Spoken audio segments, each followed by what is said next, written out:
So when you're on the road, you'll also want to have good, healthy eating patterns. And if you're flying a lot for business, like many of us do, I tell people keep your food choices as simple and as unencumbered as possible. Why? Because when we eat rich foods and salty foods, we tend to blow up a little bit more.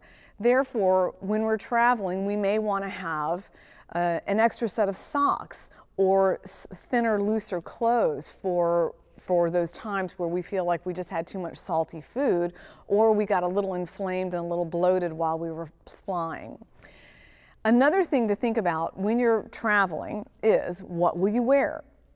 I always like to encourage people, when you're flying, wear loose clothes. Loosely fitted clothes will not bind on you, because when we're flying, what happens in the cabin pressure is oxygen is decreased. So what happens is, in all our hollow organs, things become stressed and full, and we press out against our clothes. So if you're wearing a belt, your body tends to press out against that.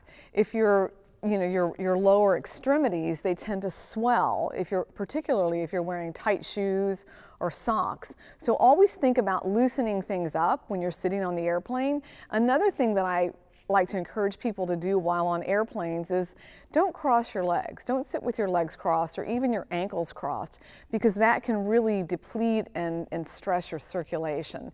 And when you're on airplanes, try to get up every 2 hours. And what I like to tell people is, on your way back to the restroom, just kind of slowly back there, hold the seats and stretch your legs. Do like a high lunge. Stretch your legs. These are the seat backs right here. So stretch your legs. When you're doing this, you're actually opening up these hip flexors that are shortened when we're sitting for hours on an airplane or hours in a car.